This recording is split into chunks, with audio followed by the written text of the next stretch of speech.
طيب بسم الله إن الحمد لله نحمده تعالى ونستعينه ونستغفره ونعوذ بالله من شرور أنفسنا ومن سيئات أعمالنا من يهده الله فلا مضل له ومن يضلل فلا هادي له وأشهد أن لا إله إلا الله وحده لا شريك له وأشهد أن محمدا عبده ورسوله وبعد أيها الإخوة والأخوات السلام عليكم ورحمة الله. Nous voici donc réunis ce 18 novembre 2017 donc ici à la mosquée à Maubeuge pour se faire ce rappel qui est la suite de notre rencontre du mois passé. Vous vous rappelez donc qu'on avait commencé le hadith numéro, qui se rappelle? Là, ouais, non, le numéro. Dans le hadith, il est dans quel registre on l'avait? On a dit dans quel recueil il est? Qui se rappelle? Il est dans le recueil des 40 hadiths de l'imam Nawawi rahimahullah, le 18. Et qui disait justement crains Allah où que tu sois. Allah yarda alikum. On avait un peu expliqué l'importance donc de la crainte d'Allah subhanahu wa ta'ala. Et on arrive à la deuxième partie qui est fait suivre la mauvaise action par une bonne action qui effacera donc naturellement la mauvaise action. Donc ya shabab, un des renseignements que cette deuxième partie du hadith nous donne, c'est que d'office tout être humain commet des erreurs. C'est important, Allah yarda alikum, de comprendre cela comme ça même plus tard, que ça soit avec vos enfants quand vous allez leur expliquer cela, que ça soit avec vos amis quand il y a spécialement un frère, une sœur qui commet un excès, qui commet une grave erreur et qui des fois va te faire comprendre que c'est tout, je suis condamné, c'est fini pour moi, il n'y a plus rien moyen de faire et ainsi de suite. Là, c'est là qu'on voit la rahma, la clémence d'Allah subhanahu wa ta'ala envers ses serviteurs, c'est qu'il les prévient dans ce hadith. Et il nous apprend dans ce hadith que quoi qu'il arrive, l'être humain, il va commettre des erreurs. Et Allah subhanahu wa ta'ala alors l'interpelle par le biais du prophète sallallahu alayhi wa sallam, et lui fait comprendre que justement, quand tu fais une erreur, tu fais une mauvaise action, alors s'il te plaît, fais suivre cette mauvaise action par une bonne action. On ne doit pas et on ne peut pas fermer la porte de la clémence d'Allah subhanahu wa ta'ala, la porte du repentir, on ne peut pas. Le mouchkila de nos jours, comme vous l'avez remarqué, on a vite tendance, et spécialement des fois certains, quand ils reviennent à la pratique du jour au lendemain, où ils ne pratiquaient pas pendant longtemps, ou bien des fois ils n'ont jamais pratiqué, alors ils veulent gagner du temps, et comme ils étaient peut-être avant dans le mal, où ils faisaient n'importe quoi, donc c'est un peu normal que lui, inconsciemment, mais il le ressent. Quand je dis inconsciemment, c'est sa réaction. Et pourquoi je dis inconsciemment? Parce que c'est une réaction dure. Mais pour lui, pourquoi je dis inconsciemment? Parce que pour lui, il croit qu'il fait du bien. Donc automatiquement, dès qu'il voit quelqu'un, pendant que lui, il est bien maintenant, et qu'il voit quelqu'un commettre le mal, qu'est-ce qu'il fait? Il réagit de manière dure. Et il se peut que s'il n'est pas en accord avec toi, il va te couper la parole. Il va peut-être plus te saluer. Il va même couper avec sa famille, il va couper peut-être avec ses parents, avec ses proches, et on entend de tout. Alors que subhanallah, ce qui a fait aussi la beauté de cette religion, même lorsque les polythéistes, ils ont été chez Najashi, vous vous rappelez le Néjus, lorsqu'il a accueilli ces premiers musulmans qui avaient fait la première hijra, les polythéistes, ils ont voulu jouer là-dessus en disant que, regardez, parce qu'ils savent que c'est un acte qui n'est pas aimé même chez les non-musulmans. Ils vont dire à Najashi, rahimahullah, il n'était pas encore musulman à ce moment-là, après il va se reconvertir à l'islam, ils vont lui dire, il fait en sorte que dans la même famille, il y a une coupure de lien de parenté. Ils vont jouer là-dessus. Enfin, subhanallah, Najashi, il est comme on dit Nasrani, les chrétiens. Il va être étonné de cela, parce qu'ils vont lui rajouter un tas de virgules. Enfin, donc, subhanallah et shabab, comment est-ce qu'on peut? Et c'est un peu le paradoxe qu'on a, c'est pour cela qu'on a du mal, et c'est un peu le rôle, alhamdoulilah, et beaucoup de mosquées le font au fur et à mesure dans leur approche comme ça avec les conférences. On a du mal à faire comprendre à certains que notre religion, c'est une religion de rahma. Mais le problème, c'est que dans la pratique, c'est difficile. C'est qu'on ne voit pas beaucoup de rahma entre nous. Alors que ce hadith, ya shabab, il est entre Allah subhanahu wa ta'ala et son serviteur. Billah alikum, si on réfléchit quelques secondes. C'est une relation entre nous et Allah subhanahu wa ta'ala. Et il nous dit, fais suivre la mauvaise action. C'est qui te dit ça? Muhammad sallallahu alayhi wa sallam. Est-ce qu'il parle de lui-même? Dites-moi. Est-ce qu'il invente des règles sallallahu alayhi wa sallam? Là. Donc il parle au nom d'Allah subhanahu wa ta'ala. Donc il ne peut pas inventer une règle et il ne peut pas demander aux croyants de faire quelque chose qui va être contraire à ce qu'Allah subhanahu wa ta'ala attend de nous. Et qu'est-ce qu'il te dit, sallallahu alayhi wa sallam? Fais suivre une mauvaise action. Ça prouve, ya Abdullah, ya Amatallah, tu vas commettre des erreurs. Tu vas faire des erreurs. Et ô toi, celui qui se contrôle, qui fait son possible, tu vas voir des gens autour de toi qui commettent des erreurs. Et toi-même, tu en commets. C'est celui qui casse tout le monde et qui croit que lui n'en commet jamais. Ça peut arriver même à nous, hein, qu'on soit prédicateur, cheikh ou n'importe. Tout être humain. Kullu bani Adam, comme l'a dit le prophète. Kullu, ça veut dire bidoun istithna. Sauf les prophètes, ma'soumin. Mais tout fils d'Adam commet des erreurs. Et les meilleurs, c'est ceux qui se repentent. À chaque fois, Allah, vous avez remarqué, on nous demande de revenir vers qui? Vers Allah subhanahu wa ta'ala. Donc, il y a shabab, il y a les frères et sœurs. Tu commets une erreur, reviens vers Allah subhanahu wa ta'ala. On te dit aussi, Allah d'alikum, les bonnes actions, elles sont tellement aimées et demandées par Allah subhanahu wa ta'ala que c'est avec ça qu'il a commencé. Imaginez, le premier verset qui est révélé, c'est quoi? Est-ce que c'est une bonne action ou pas? Iqra. Quand vous voyez dans l'ibadat, qu'est-ce qu'on nous a instauré 5 fois par jour? As-salat. Bonne action ou mauvaise? Donc, subhanallah, les bonnes actions, c'est ce qui nous a tout le temps été ordonné. Il a toujours commencé, Allah subhanahu wa ta'ala, avec son serviteur, qu'avec les bonnes actions. Les mauvaises actions ont toujours été rejetées. Ça qui veut dire que chacun d'entre nous, on fait notre possible, jour après jour. Jour après jour. Parce que au plus tu te rattaches aux bonnes actions, au plus c'est une preuve que tu aimes Allah subhanahu wa ta'ala, et au même moment, quand Allah subhanahu wa ta'ala te voit rattaché aux bonnes actions, il t'aime subhanahu wa ta'ala. Pourquoi? Parce que tu réponds à ses demandes. Et c'est pour cela, Allah, parmi les plus belles actions, et on va prendre celle qui est spécialement citée dans ce hadith, c'est le repentir. La phrase qu'on a dit, fais suivre la mauvaise action par une bonne action qui va l'effacer, c'est ce qu'on appelle le tawba, le repentir. Un des noms qui est donné à cette action, le repentir. Parce que le repentir, c'est quelque chose de très très noble. C'est une action immense. Parce que c'est entre toi et Allah subhanahu wa ta'ala. C'est avec cette action, ya shabab, que vous reconnaissez la grandeur d'Allah subhanahu wa ta'ala et sa clémence. Tchouf. On ne peut pas fermer cette porte. Aucun être humain n'a le droit de fermer la porte de la rahma, de la clémence. Abadan et shabab. Aucun être humain n'a le droit de fermer la porte de l'maghfira. Wallah, le pardon, il est entre les mains d'Allah subhanahu wa ta'ala. On ne peut pas. Donc, même, écoutez-moi bien, des fois quand il y a les parents ici, même quand on a un souci qui peut être très très grave, même avec nos enfants, dans nos communautés, vous le savez, on met une croix directement. Moi, dans mon travail Kadaïa, comme prédicateur, combien je ne reçois pas des fois des mails de personnes qui te disent « J'ai fait une erreur quand j'étais jeune.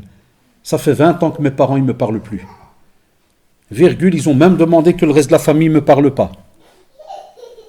Et j'en suis malade, ma famille me manque. Vous savez combien il y en a? Combien d'erreurs de jeunesse il n'y a pas eu? C'est à ça que servent ces sujets-là. Sinon, vous pouvez les lire à la maison. Wallah, vous n'êtes pas obligé de vous déplacer jusqu'ici. Repentir, tu mets n'importe quel internet, tu mets repentir en islam, Allah, tu as 2-3 pages, là, mais à quoi ça nous sert de nous rencontrer? C'est parce qu'il se peut que parmi nous, quelqu'un vit cette situation-là. Peut-être qu'on a un père, peut-être qu'on a une mère qui est là, et qui est fâchée vis-à-vis de son enfant. Au lieu de mettre une croix sur lui, apprends-lui la sunna du prophète, sallallahu alayhi wa sallam, dis-lui, viens, Ajia Ouldi, Ajia Benti, tu vois, tu viens de faire une monseiba, Allah radalik. Voilà le mode d'emploi prophétique. Fais suivre la monseiba que tu as fait là. Si tu veux l'effacer, fais-la suivre maintenant par une bonne action. Yallah, bismillah. Et normalement, main dans la main. Est-ce qu'on en est capable, ya shabab? Sincèrement. Est-ce qu'on en est capable? C'est dur. Wallah, c'est dur. Même si c'est des fois nos enfants pour lesquels on a pleuré à leur naissance, pour lesquels on a pleuré quand on les a vus malades, qu'on a paniqué quand on nous a dit peut-être que ouzid, et pour leurs examens, ouzid, dès qu'ils ont fait une erreur fatale, salam alaikum. On n'a plus de rahma entre nous. Dans nos familles, deuxièmement, la même chose. Dès que quelqu'un va commettre une erreur, c'est une croix définitive. Je sais pertinemment bien qu'il y a des personnes, quand ils sont dans l'erreur, des fois, Shaitan, il ne demande pas mieux que ces personnes n'ouvrent pas les yeux. Et c'est pour ça que ceux qui ont les yeux ouverts, c'est eux qui doivent aller vers ces personnes-là et les embêter. Même s'ils vont être durs à récupérer, tu l'embêtes. Tu vas avec lui avec sagesse. Tu lui apportes des bons exemples.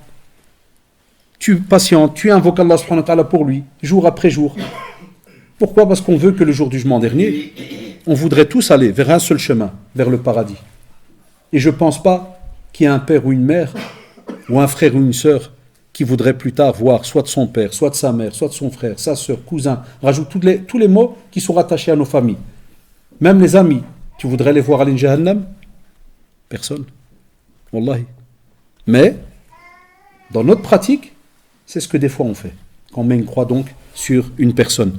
Alors c'est pour cela que Allah d'alikum, on te dit, reviens vers Allah subhanahu wa ta'ala, mais c'est une parenthèse, et là je vous pousse à les relire et à réécouter les conférences dans le domaine du repentir. Rappelez-vous, on a ce retour sincère vers Allah subhanahu wa ta'ala, comme vous le savez, avec le fameux regret. On regrette amèrement ce qu'on a fait, on fait tout son possible pour ne pas y revenir, mais on te dit toujours, virgule, si jamais c'est un problème avec un être humain, tu dois t'arranger avec lui sur terre avant l'au-delà. Faites les calculs ici. Faites votre petit jugement ici. Voyez ce que vous avez fait, ya shabab. Voyez ce que vous avez fait de mal envers les êtres humains ici. Et le meilleur d'entre nous, ya shabab, c'est celui, wallah, qui prend son courage à deux mains et qui ose affronter l'autre et lui dire, smahli, j'ai parlé sur ton dos. Smahli, je t'ai fait du mal. Même si tu vas être encore fâché contre moi, je t'ai fait du mal, je te demande pardon. Alash, parce que ici sur terre, quand il y a un souci entre toi et une personne, des fois tu as remarqué, tu as une petite angoisse. Yak, quand tu le vois arriver, tu as comme une petite peur, comment ça va se passer, kada. Ça c'est sur terre, c'est rien du tout, Shabab, comparé à le jour du jugement dernier. Quand tu sais qu'on va appeler ton nom, et quand tu sais que tu vas arriver, que les anges vont sortir avec tes archives, et quand tu sais que tu vas voir une file de gens. Parce qu'on a un autre hadith authentique qui te dit, il y a des personnes, ils arrivent, ils ont, je donne l'image du hadith, hein, c'est comme si on te dit, voilà, il y a des personnes, ils arrivent, ils ont un tas de hasanat. Tu te dis, mashallah, adal jannah. Et puis, subhanallah, quand le jugement commence, qu'est-ce qu'on entend? Il a insulté celui-là, il a frappé celui-là, il a pris l'argent de celui-là, il a fait un tas de choses. Comme notre imam, hein, notre petit cheikh, là, notre petit jeune, Hafidahullah, qui a lu. Ceux qui n'ont pas l'arabe, ils n'ont pas capté ce qu'il a lu. C'est vrai ou pas, Yak? C'était beau, hein, il lisait bien. T'es apaisé dans la prière, c'est juste. Mais il est passé par des versets très lourds. Hein. Il a parlé de ceux qui mangent l'argent des orphelins. On en a combien aujourd'hui chez nous? Même côté maghrébin, combien on en a? Même moi qui vous parle, j'en ai dans la famille, wallahi. T'as des gens, voilà, il y a la mort, il y a kada, il y a de l'héritage, et chacun prend ce qu'il veut, chacun... Naam. Des gens qui bloquent, des gens qui, ceci, cela. On te dit ce jour-là, cette personne, subhanallah, 36 dossiers lui sont collés. Et qu'est-ce qu'on fait? À chaque fois qu'on appelle un, il est en tort. On lui prend de ses hasanats et on les donne à l'autre. Suivant, Aoud, il est de nouveau en tort. On lui prend de ses hasanats, on donne à l'autre. Et ainsi de suite. Jusqu'à ce que Qallag, il n'a plus de hasanat. Mais la file, elle est encore longue. La file, elle est encore longue. Il y a encore des gens qui attendent. Allahu Akbar. Et alors, comme si on va transformer avec les sayyat de l'un qui vont devenir des hasanat. Et lui, il continue à couler parce qu'on jette ce qu'il y a chez l'autre, on le jette chez lui. Et lui, il coule. Et il se retrouve après de ceux de Jahannam. Voilà. Et aujourd'hui, à Shabab, pour vous donner un exemple pratique, hein, on peut avoir maintenant quelqu'un d'entre nous, on peut être assis là, en pensant qu'on est à l'aise, Allahu Akbar, les prières, kada. Et il y a une injustice qui est commise depuis 2, 3 ans, 4 ans, 5 ans. Et la personne a dit Allahu Akbar, il prie les 5 prières, jamais, tout ce que tu veux. Et lui, il a une de ces injustices qui tourne à son aise. Ben, on va te dire que tu ne vas jamais mettre en pratique ce hadith. Pourquoi? Parce que toi, tu vas penser que tu le mets en pratique. Tu vas me dire, oui, mais j'ai fait ce problème, mais alhamdoulilah, je viens, je prie, yak. Donc ça veut dire que, soi-disant, peut-être cette prière, elle va couvrir la abadan. Ça n'a rien à voir avec le sujet. Tant que tu n'as pas, dans ce chapitre du repentir, remis ce que tu dois aux autres, wallah, et tes actes, c'est comme si on a peur de dire que quelqu'un qui prie, et lui, il est dans une injustice grave, il se peut que sa prière ne dépasse pas le plafond. Vous me suivez? Wallah, il se peut que sa prière ne dépasse pas le plafond. Et il revient à la deuxième. C'est comme si on va donner l'exemple de quelqu'un qui est en train de bâtir un mur, et à la fin de la journée, qu'est-ce qu'il fait? Il pousse le mur, il le détruit de nouveau. Et puis le lendemain matin, qu'est-ce qu'il fait? Il reconstruit un mur, puis il repousse avec sa main le soir. Ça dira d'ahmaq, c'est juste ou pas? On dirait il est fou. C'est ce que font certaines personnes dans le domaine religieux. Il est dans une grave injustice, il sait qu'il doit revenir vers Allah subhanahu wa ta'ala, il doit revenir vers l'être humain, il revient nulle part. Et le lendemain, il est tout fier, il va venir même qiyam al-layl, tout ce que tu veux. Allahu Akbar. Et lui, il a une madlama de dingue. Il a une injustice vis-à-vis des gens de dingue. Il prend les biens des autres, il fait un tas de choses. C'est pour cela, Allah alikum, rien que pour cette introduction, il est important, wallahi, de nettoyer ces petites affaires, ces petits dossiers. Apprenez-le et savez, c'est une fierté immense pour nous. Il y a les jeunes, il y a même les adultes, même tout le monde. Wallahi, c'est une fierté immense pour nous de prendre son courage à deux mains, et ça prouve que tu es un vrai mu'min, de prendre ton courage, tu es un vrai croyant, et d'aller chez la personne en face et tu dis smahli, wallahi, j'ai commis une erreur. Même s'il va dire, moi je croyais que tu étais un bon, et je croyais, tu peux croire ce que tu veux. Je reste un être humain, je ne suis pas une machine, je suis un être humain. Et Saraha, si vous testez ça dans votre vie, vous allez voir. Wallah, vous allez vivre heureux. Vous allez vivre bien. Et Shaitan, Allah, il viendra jamais, quand des fois tu diras Allahu Akbar, il viendra jamais te faire loi 60 en te disant, espèce d'hypocrite, Allahu Akbar, toi hier tu as fait ça. Combien de gens ils ont arrêté la prière? Combien de jeunes, quand j'étais enseignant dans les écoles, ils me le disaient au cours de religion. Ils disaient, ouais, quand je leur disais pourquoi vous ne priez pas? J'ai eu plein d'élèves, parce que j'ai donné cours à des ados jusqu'au bac. C'est l'âge de l'hamakiyat, c'est l'âge de la folie. Combien il me disait, monsieur Haddash, c'est la honte, j'ai arrêté de prier parce que c'est bien, on fait des petits coups par-ci, par-là. Voilà. Quand tu dis qui t'a dit ça, qui t'a donné cette fatwa? Très souvent, le seul moufti qu'ils ont, c'est qui? C'est Shaitan Allah, dans la tête. Il vient et tu dis, ouais, un jour je pensais, puis je me suis dit, puis je pensais, puis il se fait une auto-fatwa. Voilà, il s'auto-fatwatise à lui-même. Et qu'est-ce qui se passe alors? Il était dans un mal, et maintenant il a fait une mosséba encore pire que la première. Il a rompu son lien avec qui? Avec Allah subhanahu wa ta'ala. Voilà pourquoi le prophète sallallahu alayhi wa sallam, il nous a rappelé et il nous a demandé, faites suivre la mauvaise action par une bonne action. Mais tout ça est rattaché à de la sincérité. C'est pas du jeu. Ah, ça c'est encore un deuxième point. Parce que certains qui connaissent pas bien notre religion, ils pensent et ils te disent, ah mais c'est facile chez vous. Tu dis, comment ça c'est facile?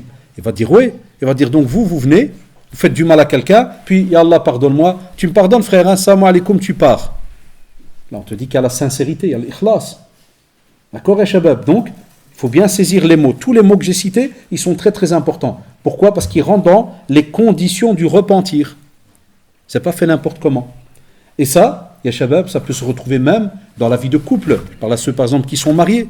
On a parlé tout à l'heure les enfants, les parents, même dans la vie de couple.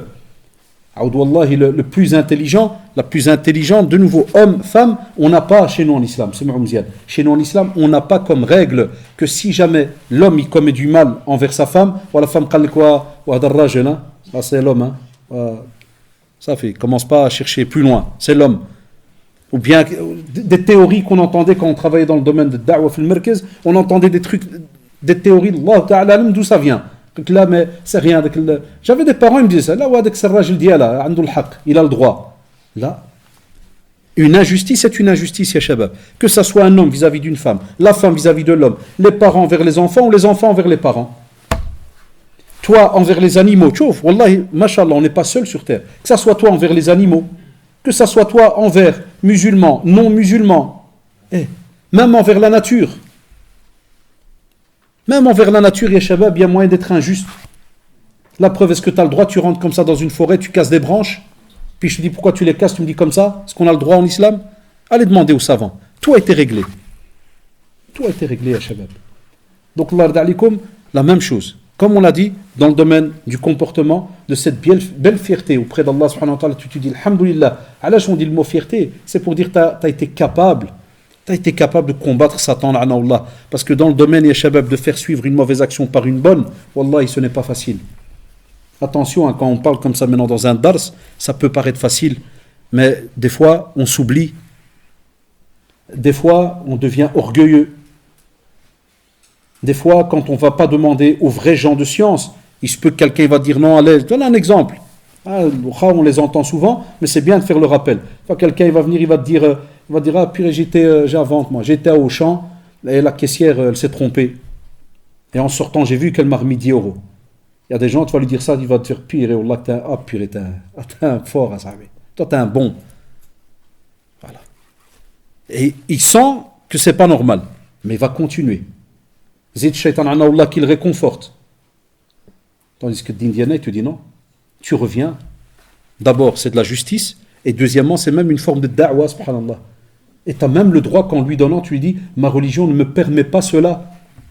Ça nous est déjà arrivé. Il y en a qui nous demandaient des fois, c'est gentil, c'est chez vous, chez les Maghrébins. Non, c'est chez les musulmans.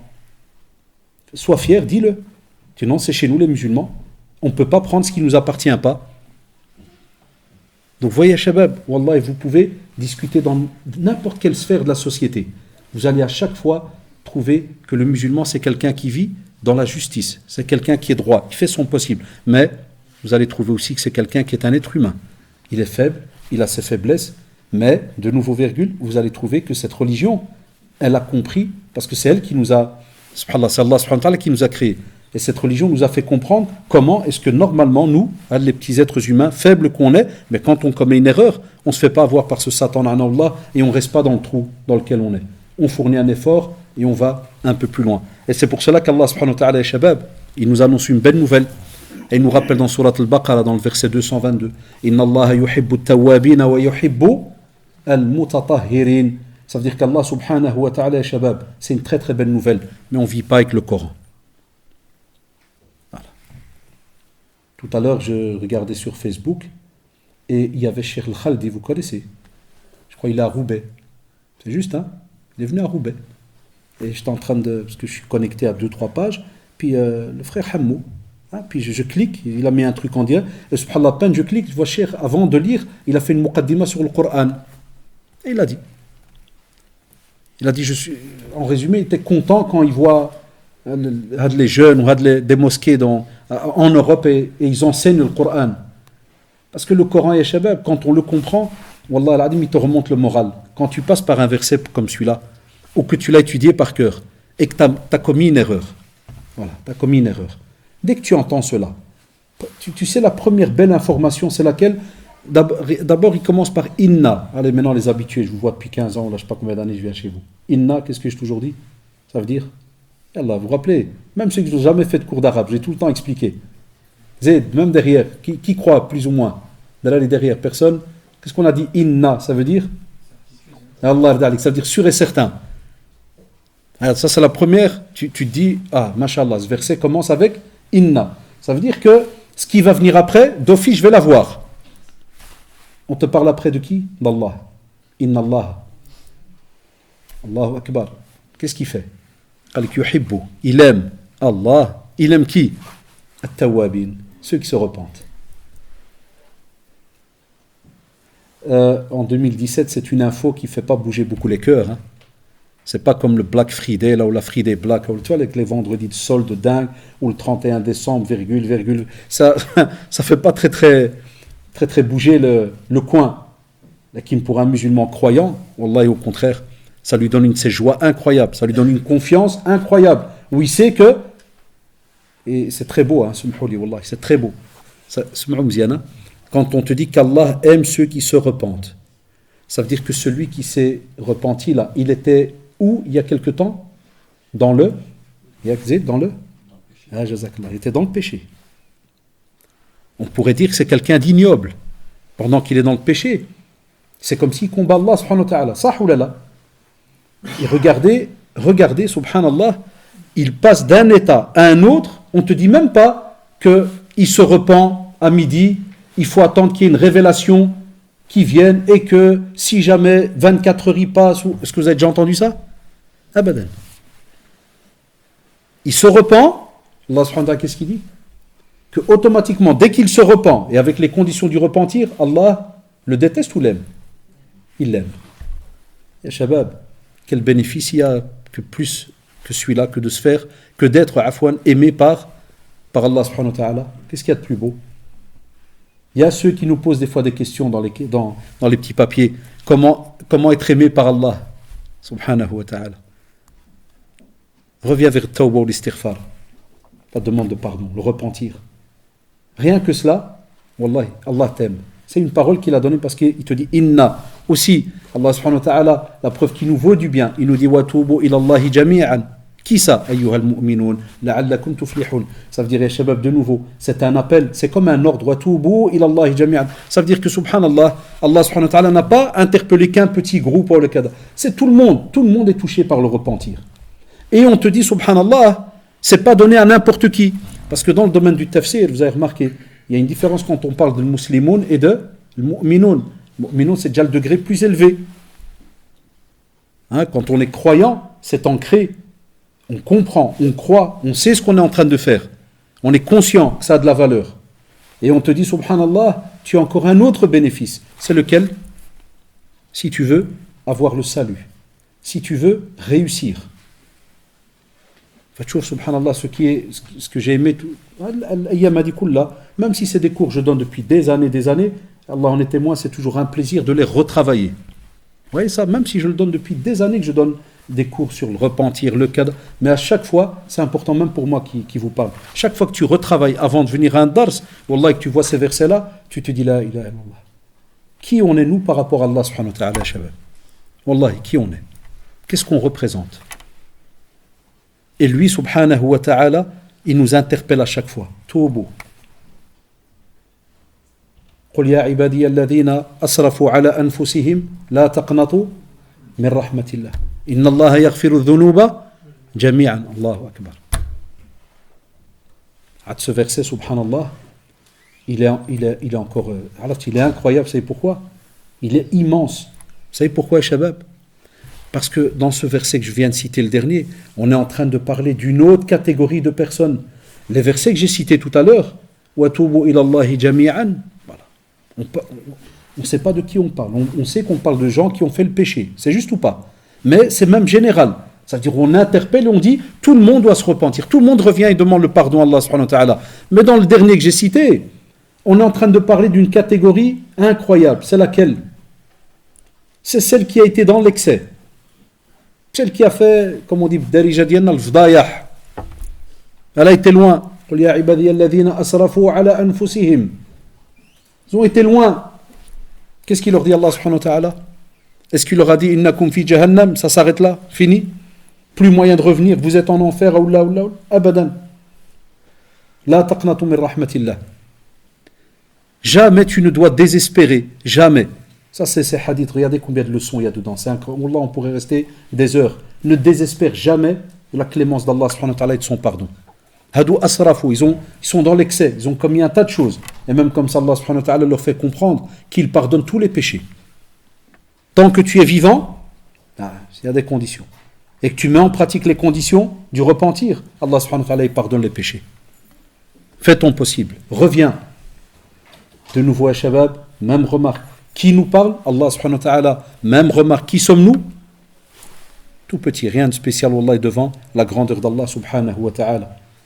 Lakin, subhanahu wa ta'ala, il nous a choisis comme étant ses adorateurs.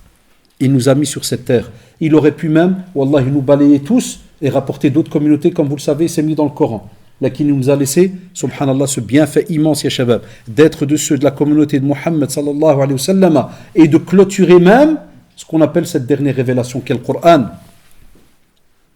Et il sera fier, le prophète sallallahu alayhi wa sallam, le jour du jugement dernier, avec sa communauté. Puisqu'on a vu dans l'Isra al-Mi'raj la discussion quand il a rencontré Moussa alayhi salam. C'est juste ou pas? Il voit Moussa alayhi salam, il voit ce jeune prophète, il voit lui sa communauté, combien sont restés, puis il voit lui et toute sa communauté. Et il est jeune. Regardez tous ces bienfaits. Et on a encore aujourd'hui des gens qui vivent toujours tristes, toujours ma'abbas. Yak. On a des gens comme ça des fois autour de nous. Toujours dayman ma'assab, dayman mrouwen. C'est ce qui se passe à... Va lire un peu les versets qui remontent le moral. Wallah, il y en a beaucoup.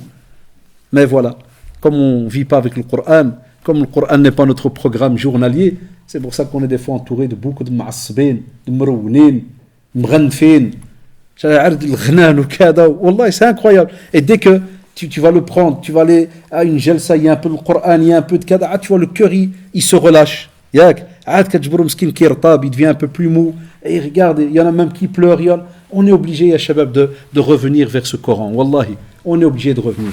Et on est obligé de l'enseigner à nos enfants, même si ça les dérange, même si ça les embête.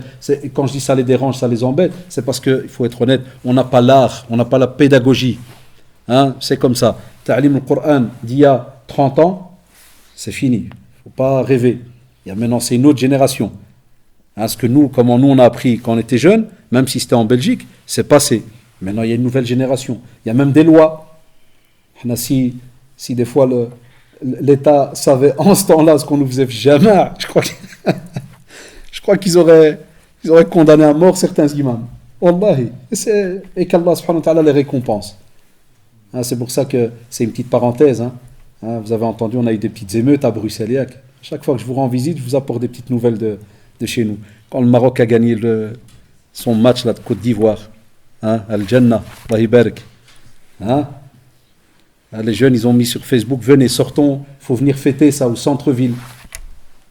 Et moi, vous savez, ça s'est mélangé avec des jeunes sérieux, puis ça s'est mélangé, il y a eu de tout. Et il y a eu ce qu'on appelle des émeutes. Ils ont frappé le fameux quartier que certains d'entre vous ils viennent visiter, Gare du Midi, le Monnier. On fera des commerces. Ils ont volé du matériel. Tu les vois en direct, ils volent des coussins. Je ne sais pas ce qu'ils allaient en faire avec mes moyens. Des meubles. Ouais, non, c'était une moussiba. Des fois, alors on leur dit, j'ai eu un ou deux petits débats avec certains où ils m'ont dit, oui, mais c'est quoi ces jeunes et c'est quoi ce... C'est une petite parenthèse de temps en temps. Ça réveille un peu parce qu'il y a un sujet qui suit pendant 20 minutes, ça. Hein. Mais voilà, j'ai dit à certains, je dis, écoutez, il y a des années, quand nos parents, c'est eux qui avaient le pouvoir d'éduquer les enfants, tout ça a donné des gars comme nous. Pas de contrôle. Toute ma vie, j'ai eu un contrôle de police, c'est moi qui l'ai cherché, Allah. Vous savez comment? Ma soeur, elle est rentrée, mskina, à une boulangerie, de Chiri al-Halwa, où je devais aller cracher chez Touchgani, je sortais de l'école, fiège joie. J'avais faim. Et je la vois rentrer dans la boulangerie, je me dis, je vais puis je rentre, je vais crever de faim. Cheikh, il va remarquer que je suis mdouar. Ou bien je vais l'attaquer parce que j'ai pas d'argent. Quand je rigole dans ma tête, je vois ma soeur, elle sort avec son sachet. Donc, ce que je fais, je cours, je n'acasse dessus, je lui pique le sachet. J'ai pas pensé à ça. Elle a crié, il y avait des policiers qui passaient. Ils croyaient qu'il y avait un braquage. Ah, ils m'ont arrêté, 2 Golf, en ce temps-là, avec les GTI. Ils sont sortis avec des fusils. Wallah. Ah, je dis non, c'est ma soeur. Et elle m'a pas reconnu, elle crie au voleur. Elle dit moi, Allah, c'est le seul contrôle de ma vie. 48 ans, jamais été contrôlé de ma vie, ni voiture, ni rien. Je leur dis ça, c'est quand nos parents, ils avaient le pouvoir. Quand tu avais un qui faisait le tordu, les parents, ils le laissaient mhachich à son aise, ils lui disaient, viens, on va le Maghreb, talou ala al-Aziza. Et dès qu'il arrivait, soit à Nador, soit à Tanger, il lui retirait le passeport. Il lui dit, Waouldi, découvre le pays, découvre le fchouch, découvre la belle vie, l'argent, le business. Et Allah, après 3 jours, le gars, il pleure pas qu'il pleure, il pleure le sang. Eh, Walid, je reviens, je deviens frais. Ramène-moi. Ça, ça, c'est notre génération. On a vu ça de nos yeux. J'ai des amis d'enfance, hein, ils sont revenus. Hein, ils ont mon âge, Wallah. Ils ont passé 12, 13, 14 ans au pays quand ils étaient slaba. C'est devenu des rijal, tabarakallah. C'est vrai que, subhanallah, ils ont une chose qui est différente. Ils n'ont plus de système nerveux. Un qui grandit le bled, qui vient ici, il n'a plus de système nerveux. Mon ami, il n'a plus de rien, Allah. Wallah, tu le menaces, tu dis tout ce que tu veux, on n'a rien à... Ça, c'est les baqiyat salihat du bled. Hein? C'est une petite parenthèse, mais pour vous dire que... Là, j'ai cité ça. Parce que je vous parlais du Coran et de vivre avec le Coran. Comment voulez-vous qu'on ne vit pas avec tout cela, Shabab? Il ne faut pas toujours en vouloir à nos jeunes. Hein? Voilà. Ça donne une génération où il y a dedans, on va dire, des paquets. Il y a un bon paquet, alhamdoulilah, de jeunes musulmans, mashallah, ils apportent un bien immense à la communauté musulmane, à la communauté non musulmane, à leur pays. Mais là où ça nous fait mal au cœur, spécialement nous en tant que da'iya, du'at et autres, c'est ce petit groupe qui ne veut pas comprendre cela. Parce qu'il y a un bienfait immense dans le Coran, dans Kalamullah. Et c'est pour ça que vous, les habitués de la mosquée, wallahi, ne retirez jamais de votre programme, jamais, une lecture journalière. Vous avez entendu? Journalière, tous les jours. Ya Shabab, frères et sœurs, tous les jours avant de dormir. Et même les sœurs, si jamais en état de règle, elles connaissent la règle, elles ont le droit de l'écouter. Même si les règles en jurisprudence, comme vous le savez, ne touchent pas le Coran, la femme qui a ses règles, les savants, ils ont mis virgule, celle qui l'étudiait tous les jours, qui l'étudiait et qui a peur de le perdre. Donc il y a un tas de règles. On va aller loin, on va dire même si on veut sortir de toute divergence, tu as le droit même de l'écouter. Ce qui sous-entend que tout musulman est capable de l'écouter 30 jours sur 30 ou 31. Ça ou là. Allah yarda alikum, très très important. Wallah est très très important. Combien de nos petits jeunes, il y a eu une deuxième émeute avant-hier, je crois. Ça, il y a de l'action à Bruxelles, vous devez venir de temps en temps. Vous savez pourquoi une deuxième émeute? Pas parce que Haddash ou bien Castit ou bien un autre ou je ne sais pas qui, il donnait conférence. Là, parce qu'un YouTuber est venu, Vergas. Vous connaissez Vergas 9.2? Ah, les Français, ils le connaissent. Vergas 9.2. Ah, le 9.2, c'est quel... c'est côté de Paris, non? C'est juste, hein? Vous connaissez Vergas? Qui le connaît? Pas de gêner, d'abord, on est entre nous. Même si Al-Walid, il est là, fais-moi al-hida au salam. Vous connaissez? Ça, ou là? Eh, non. Wallah, là, il y a une émeute de nouveau, avant-hier. Shabab Khrjo. J'ai vu des vidéos, j'ai des drôles qui m'ont envoyé avec de nouveau le Mgharba Diana. Moi, il y a Qiyam Leil qui va se faire. Non, Saraha, Aïda Ton, que des incroyables. 12, 13, 14, 15 ans. De nouveau, ils ont haddem des commerces, ils ont haddem des voitures. Tu vois des petits jeunes courir au-dessus des voitures. C'est le ména. Un bon paquet, hein, un bon paquet. Je sais que ça ne plaît pas quand on le dit, mais un bon paquet, parce qu'on a. Voilà. Voilà notre petit combat. Voilà le combat de chacun. Ici, voilà, vous êtes des fois encore calme, c'est parce que c'est. Et encore, vous, quand on dit c'est calme, attention, vous avez un autre combat. Vous savez lequel? Quand on parle de ces sujets-là, c'est quand vous êtes dans des villes un peu, comme nous on appelle ça chez nous à Bruxelles, ils en rigolent. Hein. Même certains Français, quand je leur dis je vais à Maubeuge, j'ai toujours été, je vous défends très souvent, hein, vous serez étonnés. Ils me disent, ah, les zones sinistrées, avec le nord. Ça, oh là là. On entend souvent ça avec le nord. Je dis non, mon ami. Je dis, wallah, il y a subhanallah, du travail qui se fait là. Mais c'est du travail aussi pour vous très difficile, parce que quand tu es dans un endroit où le shaitan il vient et tu dis derrière comment c'est mort, il n'y a rien, hein, qu'il n'y a pas d'action, il n'y a rien du tout. Ça, oulala. C'est pour ça que certains quittent pour descendre plus bas. Ça, la vie d'un musulman. Il fait des choix. Et des fois, shabab, et je vous en conjure, l'ard alikum, je préfère moi vivre dans un endroit dans lequel, comme vous êtes maintenant, tranquille, même si soi-disant il n'y a pas d'action, et je peux vivre ma religion tranquillement, et faire grandir mes enfants paisiblement, et j'avance au fur et à mesure, même s'il y a des hauts et des bas, mais wallahi, c'est peut-être 100 fois mieux que d'aller dans soi-disant un endroit où ça bouge. Parce que tout ce qu'on est en train de dire là, tu ne pourras peut-être jamais le mettre en pratique comme il faut. Tu auras toujours des choses qui vont venir te freiner. Aussi, à Shabab l'Ard alikum, lorsqu'on parle de faire suivre la bonne action, on te dit, c'est aussi la pratique de ceux qui se sont dit musulmans, croyants, mettant en pratique la sunna. Parce que le prophète sallallahu alayhi wa sallam, c'est ce qu'il nous a donc demandé. À chaque fois, pendant les 23 ans de la da'wah, le prophète sallallahu alayhi wa sallam, à chaque fois enseigné des bonnes actions. Hatta à un point où vous avez remarqué qu'en général, l'islam y met toujours, subhanallah, l'accent sur ce qui est ordonné. C'est incroyable. Ce qui est dommage, c'est vrai. Mais bon, ce qui est dommage, et beaucoup de gens qui ne sont pas des fois musulmans, et ils n'ont pas tort quand je discute avec eux dans les débats que j'avais, des discussions, ce n'est même pas des débats, que j'avais au centre islamique avant, ils me disent c'est dommage, parce que quand on parle avec des amis musulmans, ils parlent toujours du haram, haram, haram. Par exemple. On sait qu'il y a du haram, mais il y a aussi du halal. Et en vérité, qu'est-ce qu'il y a beaucoup plus dans notre religion? Du haram ou du halal? Subhanallah. Wallah, il y a beaucoup plus de halal, ya shabab. Quand vous étudiez la religion, vous allez voir qu'est-ce qui est muharram. Wallah, il y a moyen de quelques pages, hein, c'est fini. Mais ce qui est halal, c'est tout ce qui plaît à Allah subhanahu wa ta'ala.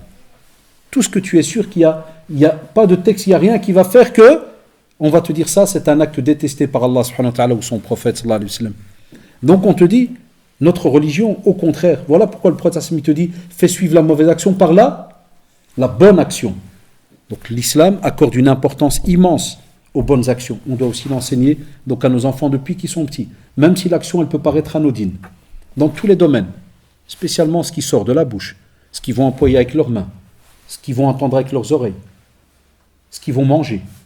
Parce que la bouche c'est parler mais c'est aussi manger. Donc un tas de situations qui font que subhanallah, Allah subhanahu wa ta'ala aussi nous a demandé وَمَا آتَكُمُ الرَّسُولُ فَخُذُوهُ وَمَا نَهَاكُمْ عَنْهُ فَانْتَهُوا. Donc de nouveau Allah subhanahu wa ta'ala il nous le rappelle, et il nous dit dans Surat Al-Hashr, il nous dit à chaque fois qu'il nous a ordonné quelque chose, et on le sait, chaque fois qu'il nous demande, et il nous dit prenez ce que le prophète sallallahu alayhi wa sallam vous a donné, et abstenez-vous, de tout ce que le prophète sallallahu alayhi wa sallam vous interdit. C'est là votre bien, c'est là votre réussite. On te dit aussi que Abu Huraira radiallahu anhu, j'ai fait exprès aujourd'hui, vous allez remarquer directement, Abu Huraira radiallahu anhu est mort d'après les versions en l'an 57 de l'Hégire. Et vous allez voir l'ard alikum, je donne les dates en général, soit fixes, soit approximatives. Vous savez bien qu'il y a des fois des petites divergences par rapport aux dates. Mais moi, ce qui m'intéresse par rapport aux dates, vous savez, c'est quoi les jeunes? C'est de vous dire, et suivez-moi bien, restez concentrés. Je vais lire des textes. Et écoutez-moi bien, je vais vous donner l'année quand est mort la personne. Donc j'ai dit à Abu Huraira radiallahu anhu, mort en 57 de l'Hégire. Il dit que le prophète sallallahu alayhi wa sallam a dit, lorsque je vous interdis de faire quelque chose, évitez-le. Et lorsque je vous ordonne de faire quelque chose, faites-le dans la mesure de vos capacités, rapporté par le Bukhari et Muslim. Faites votre possible, ce que vous êtes capable de faire. Shabab, on est au temps du prophète sallallahu alayhi wa sallam, parce que même s'il est mort en 57, après d'autres califes qui sont venus, radiallahu anhu, Abu Huraira, il est avec le prophète sallallahu alayhi wa sallam. Et Shabab, ça sous-entend, est-ce qu'il y avait des téléphones en ce temps-là? Est-ce qu'il y avait des télés? Dites-moi. Internet? Yaka? Bowling? On était où là, à ce moment-là? On était où? Dites-moi, on était où? C'était dans le désert. C'est juste, on est à la Mecque, une partie, 13 ans de da'wa à la Mecque, 10 ans à Médine. À la Mecque, on est entouré de vallées, montagnes. Médine, il y a toute une chaîne de montagnes, palmeraies, Kada et tout. Et qu'est-ce qu'on te dit? En ce temps-là déjà, on te pousse à faire ton possible, à t'attacher aux bonnes actions et fais-le dans la mesure de tes possibilités. On te dit aussi, comme ça vous allez comprendre pourquoi je vous donne les dates par rapport à nous aujourd'hui. On te dit aussi, subhanallah, par rapport aux mauvaises actions. On a Sahl ibn Abdillah. Sahl ibn Abdillah, il est mort lui en 283 de l'Hégire. Sahl, rahimallah, est mort en 283 de l'Hégire. Et il dit, ne pas respecter un ordre d'Allah est pire à ses yeux que de violer un de ses interdits. Car il fut interdit à Adam alayhi salam de manger de l'arbre. C'est juste ou pas? Alors ce dernier, il n'a pas suivi l'ordre. Et il a mangé ou pas? Adam alayhi salam. Il en a mangé. Mais Allah subhanahu wa ta'ala, il lui a pardonné. Quand il a demandé pardon, Allah subhanahu wa ta'ala lui a pardonné ou pas? Il lui a pardonné. Mais il dit, tandis que Satan, il lui a été ordonné de se prosterner devant Adam alayhi salam, mais il a refusé l'ordre d'Allah. Est-ce qu'Allah lui a pardonné? Non. Parce qu'il est resté dans cet état-là jusqu'à la fin. Il est resté, subhanallah, sur son orgueil jusqu'à la fin de la discussion.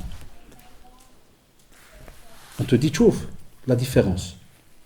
Comme pour dire que quand tu es dans une démarche de retour vers Allah subhanahu wa ta'ala, wallah ya shabab, il peut y avoir que du bien. Mais si jamais tu restes dans une démarche d'orgueil, et si jamais tu continues à faire comme si de rien n'était avec les mauvaises actions là, tu commences à les... Oui, c'est rien, j'ai fait ça, ouais, à l'aise, kada, ouais, à l'aise. On entend des fois, il y en a qui disent, ouais, tout le monde fait, et ceci, et cela. On te dit, wallah, tu vas à ta perte. De nouveau, l'ard alikum, 283 de l'Hégire. On pourrait continuer comme ça jusqu'à demain matin. Ce qu'il y avait Internet, ce qu'il y avait la télé, ce qu'il y avait... C'était des gens qui vivaient dans une simplicité incroyable. Mais ils continuaient tout le temps à mettre en garde les croyants autour d'eux par rapport aux mauvaises actions. Et en leur disant, faites un effort. Restez rattachés aux bonnes actions. Aussi, l'ard alikum, si jamais tu veux faire suivre, alhamdoulilah, une mauvaise action que tu as fait, par une bonne action, tu dois penser à ces quelques points qui sont importants. Le premier, l'importance des bonnes œuvres qui sont faites, mais spécialement secrètement. On a des œuvres qui sont apparentes. Voilà, moi maintenant, c'est une œuvre. Narjou min Allah subhanahu wa ta'ala al-qaboul, qu'Allah accepte nos œuvres. Voilà, moi je fais un dars, ça c'est apparent. Et après, ça va même être sur YouTube, kada, blabla et tout. Donc, il y a des œuvres apparentes. Mais on a des œuvres cachées. Certains de nos professeurs, quand on discute avec eux, ils nous disaient, une œuvre apparente, elle peut être des fois très facile à faire. Parce qu'il y a des fois même l'effet de groupe, le regard des autres, kada, l'encouragement des autres. La preuve, tu peux avoir quelqu'un, Yom al-Jumu'ah, vous avez vu par exemple, j'ai vu un petit papier qui dit, voilà, on a récolté autant, il se peut que Yom al-Jumu'ah, vous avez remarqué quelqu'un qui a levé la main, qui est venu chez le responsable, il a donné Kada. Des fois même les responsables disent ah Shabab, il y a le Hajj un tel, ou le jeune un tel, ou la sœur un tel qui a donné autant. Des fois, toi tu es assis là, ça peut te. Et tu peux lever la main. Oui, je fais une promesse. Je veux donner. Là où l'effort, il est beaucoup plus demandé, c'est quand tu te retrouves seul. Parce que des fois tu peux, et vous le savez très bien, combien de mauvaises actions quand on les fait, très souvent on est seul. Et là le repentir il devient compliqué. Parce qu'on sous-estime, on est seul, et on commence à faire des calculs, non demain, après je vais voir, et puis les jours passent, et on n'est même pas de ceux qui réfléchissent et qui se disent, il se peut que je vais mourir dans 1 minute. Donc on te dit, Allah d'alik, quiconque, comme le disait le prophète, il disait quiconque, parmi vous, peut en secret mettre une réserve, subhanallah, une réserve de quoi? Avec de bonnes œuvres, qu'il le fasse. Donc, celui, subhanallah, l'iqdari dakhar, ça veut dire que s'il y a moyen que tu fasses des actions entre rien que toi et Allah subhanahu wa ta'ala, fais-les. C'est pourquoi? Parce que c'est une belle réserve. À quoi elle sert cette réserve? Eh bien, quand tu auras fait un péché, maintenant on va parler d'un autre style de péché, que tu as peut-être oublié. On a des personnes, des fois, hommes, femmes, ils sortent un mot. Et ils n'ont pas remarqué ce qu'ils ont sorti de leur bouche. Ça, oulala. Là, les anges, ils ont noté ou pas? Shabbat, les anges, ils ont noté. On te dit, on espère alors qu'avec les bonnes hasanat que tu as fait, les bonnes actions que tu as fait, que celles-là elles vont couvrir les mauvaises. Un exemple, quand on prie, pourquoi on fait des nawafil? Vous vous rappelez, on a déjà expliqué cela. Pourquoi on fait les prières en plus? Pourquoi on fait des surérogatoires? Qui se rappelle? Pourquoi on fait 2 rak'at en plus? Qu'est-ce qu'on avait déjà dit? Qui se rappelle? Levez vite la main, vite fait. Arrêtez de faire les modestes. Il y en a plein, ils savent, puis ils font non, je ne vais pas faire le type qui connaît. Ou là. Hein? Non, j'ai dit, tu as fait ta prière de Dhuhr, et on sait que dans la sunna, tu peux rajouter 2 ou bien 4 rak'at. Vous savez, il y a des rawatib qu'on fait avant la prière, après la prière. Qu'est-ce qu'on avait dit qui se passe le jour du jugement dernier? Hein? Rattraper des fois les petites erreurs. Bravo Allah yarda'alik. Hein? On va les demander. Le jour du jugement dernier, on va demander par rapport à nos prières là. Et on sait qu'il y aura des manquements, on sait qu'il y aura des petites erreurs qu'on a commises dans nos prières. Même moi qui vous parle, je suis un bachar, je suis un être humain. Encore, ça m'arrive que des fois, c'est l'heure de Dhuhr. Wallahi, chaque fois je dis, je ne vais pas faire l'erreur, mais des fois je vais sortir pour aller saller, et qu'est-ce que je fais? J'ouvre la boîte aux lettres. Il ne faut jamais faire ça, Shabab. Saller, Ad revient, puis ouvre la boîte aux lettres. Mais si tu l'ouvres, et que tu vois taxe de roulage 600 €, ta prière de Dhuhr, Allah ya'oul. Ah wallah, tu vas la prier, mais khalli ala Allah. À voir que des euros, tu vas voir les calculs de l'année qui passent devant tes yeux. C'est juste ou pas? C'est la vie. C'est la réalité de l'humain. Tu as toujours peur qu'on ne va pas arriver, on ne va pas faire. On te dit donc, Allah d'alikum, toutes ces raka'at que vous faites en plus, ça va couvrir. Regardez, subhanallah. Toujours la même notion que la deuxième partie du hadith. C'est qu'Allah subhanahu wa ta'ala nous apporte toujours l'occasion de pouvoir effacer nos petites erreurs. Tu vois le rahmat d'Allah subhanahu wa ta'ala, comment il est immense. Deuxièmement, il est recommandé aussi de chercher après toutes les bonnes œuvres. Cherchez après les bonnes œuvres. Posez-vous des questions par rapport aux bonnes œuvres où les gens ne vous regardent pas.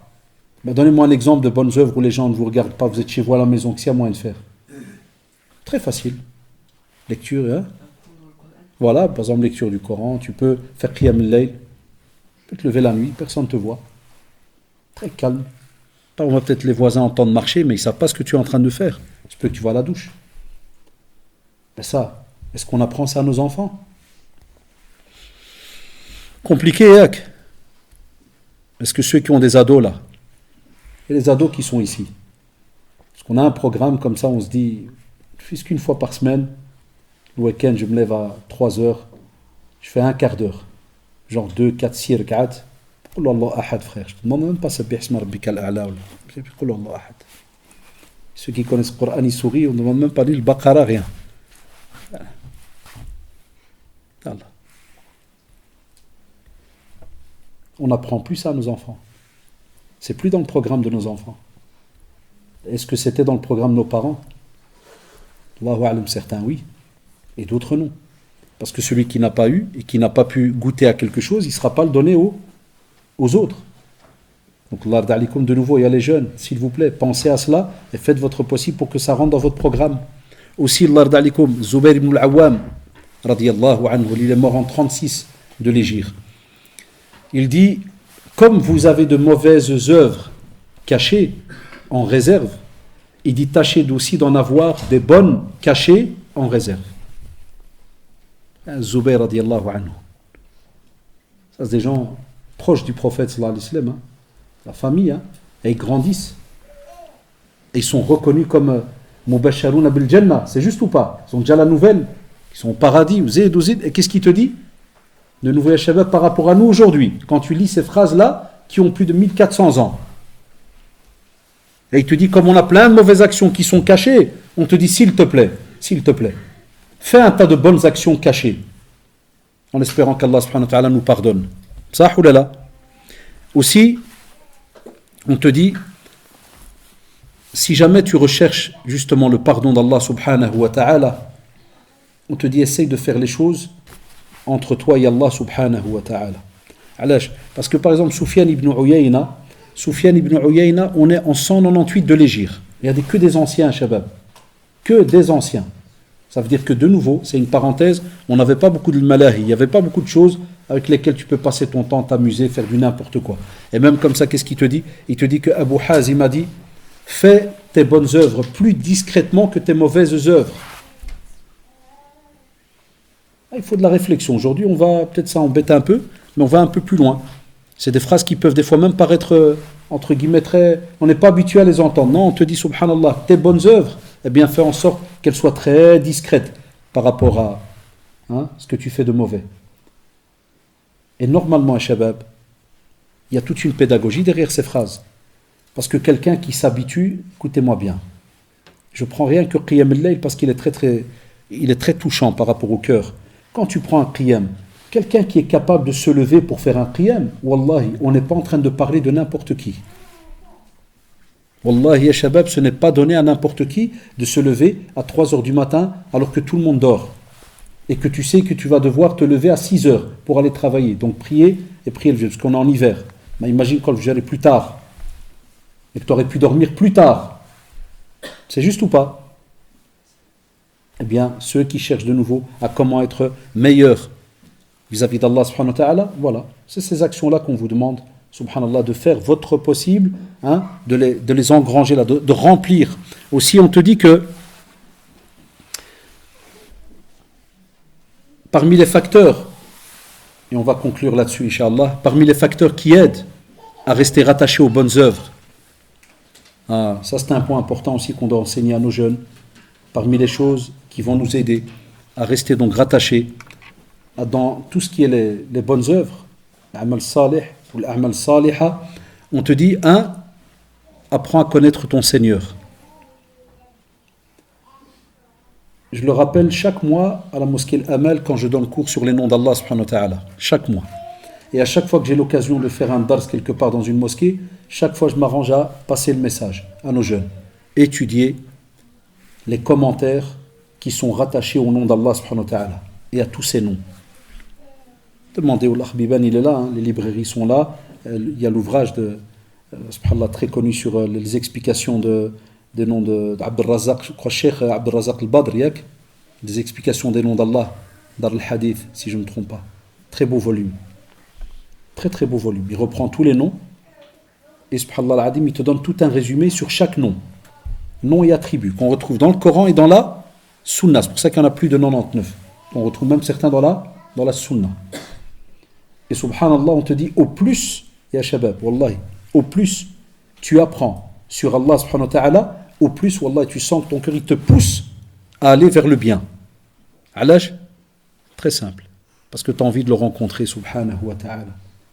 Et vous le savez vous-même, c'est drôle de donner cet exemple, parce qu'il n'y a pas meilleur exemple que lorsqu'on parle d'Allah subhanahu wa ta'ala. Mais entre nous, les êtres humains, au plus tu connais, entre guillemets, une star, ça, plus tu entends parler d'un tel, mashallah, un tel. Est-ce que intérieurement, l'envie de le rencontrer, est-ce qu'elle n'augmente pas? C'est humain. Le jour où tu entends qu'il est dans telle ville, Wallah, tu vas traverser le pays pour aller le voir. C'est humain. Alors on te dit, billahi alik, qu'est-ce que tu penses lorsqu'on te dit que tu vas pouvoir rencontrer Allah subhanahu wa ta'ala, barakallahu fik, mais à certaines conditions. Est-ce que tu ne courrais pas après ces conditions-là pour le voir, subhanahu wa ta'ala? Naam. Celui qui n'accepte pas cela, c'est qu'il a un problème. Oui, il y a un souci, qu'Allah le guide. Amma tout musulman, tout croyant, bien, Allah, qui est normal, wallahi, il se battrait pour terminer cette vie en étant quelqu'un de bien, et comme résultat, c'est lequel? De pouvoir rencontrer Allah subhanahu wa ta'ala. On te dit aussi la méditation, mais une méditation, subhanallah, très sincère, de qu'est-ce que l'ibada, l'adoration.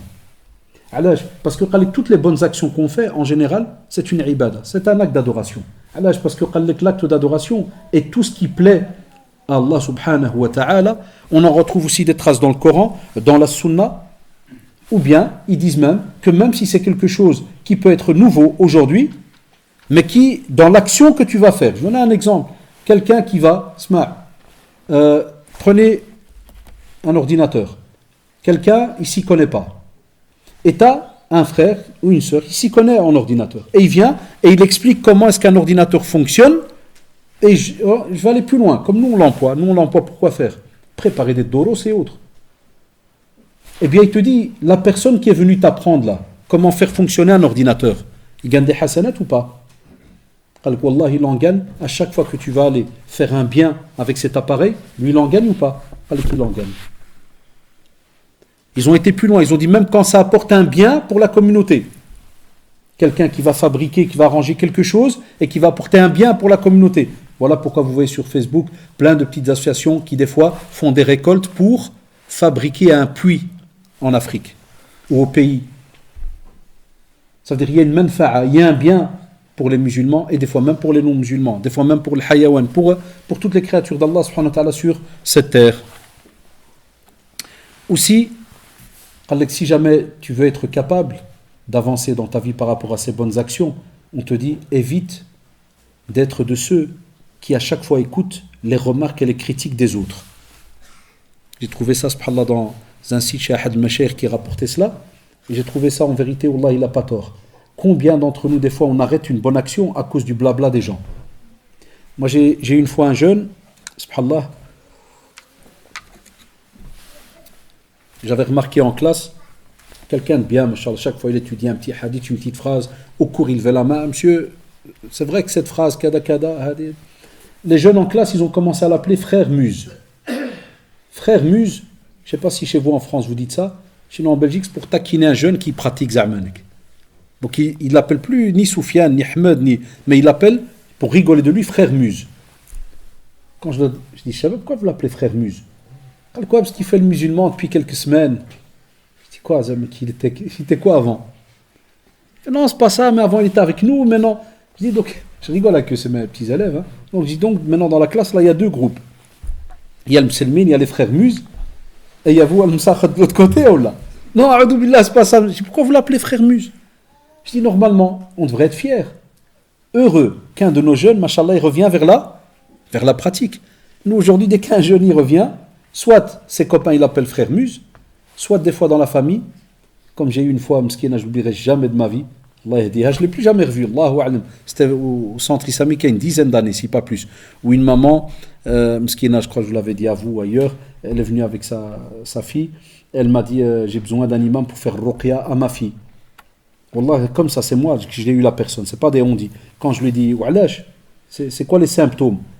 C'est bizarre. Avant, elle était qu'à la maison, elle faisait rien. Même la prière, il n'y avait rien du tout. Elle me dit, maintenant, elle prie tous les jours, elle va aux conférences, elle veut tout le temps écouter des doros. Elle me dit, c'est pas normal. Je dis, wesh, elle est sérieuse. Wesh, tu parles sérieusement? C'est trop. C'est pas elle qui a besoin de ruqya.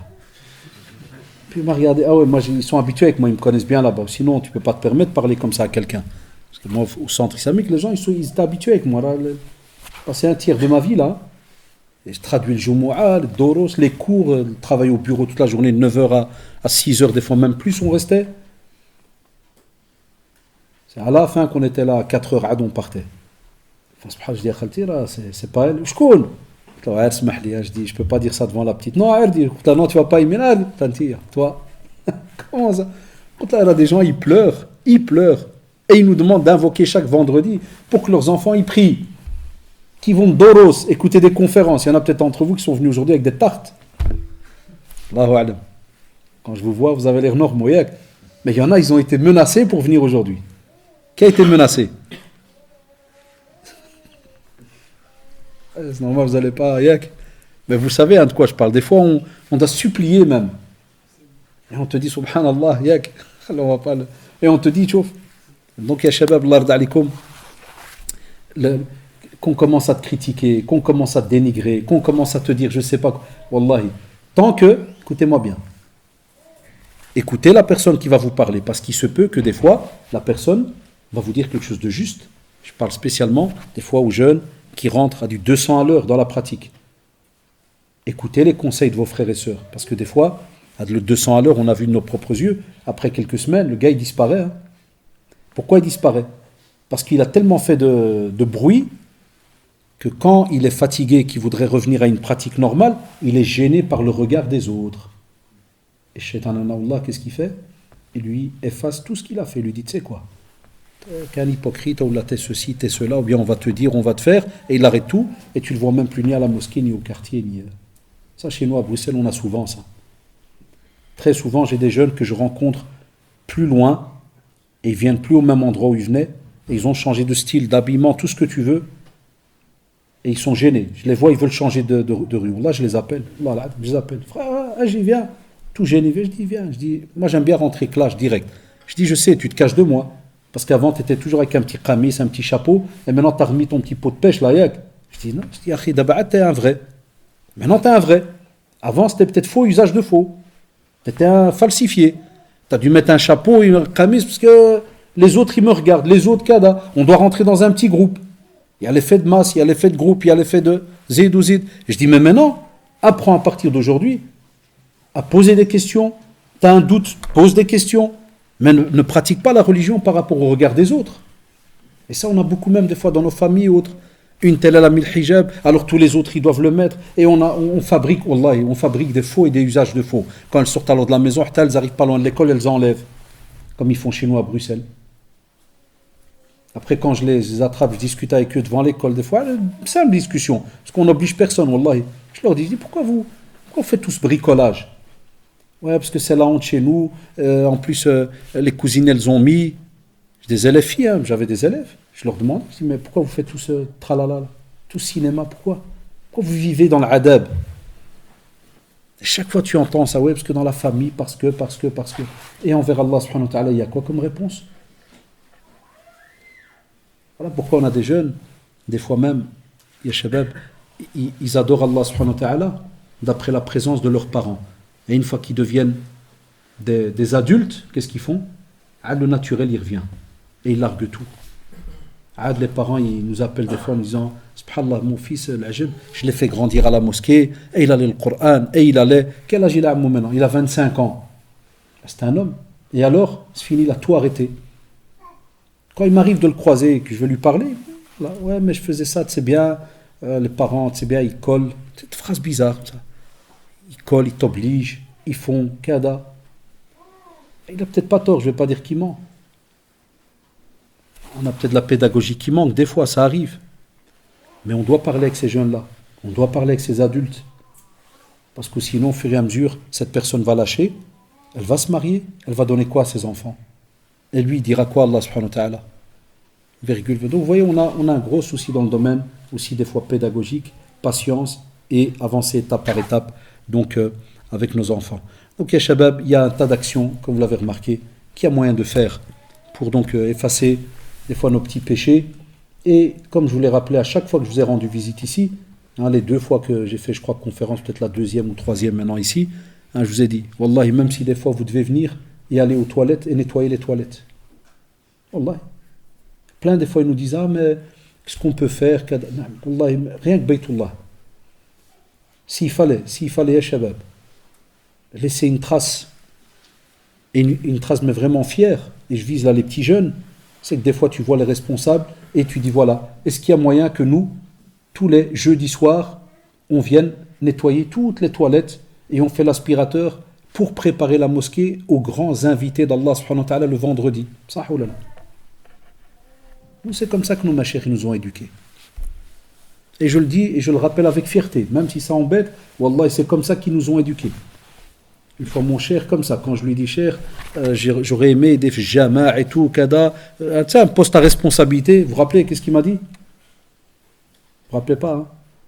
Il m'a dit, suis-moi. Je vois, il traverse la mosquée, puis il va vers les ablutions. Il ne m'a pas compris, Allah. Je crois qu'il allait au bureau.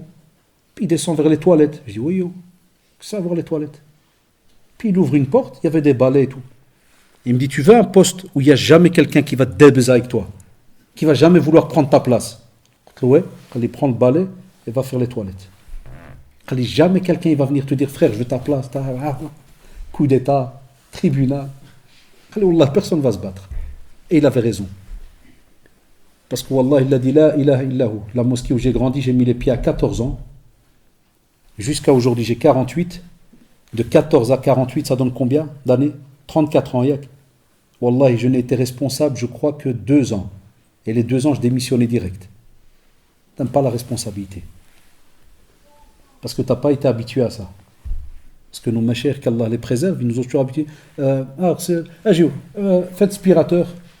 Faites les fenêtres.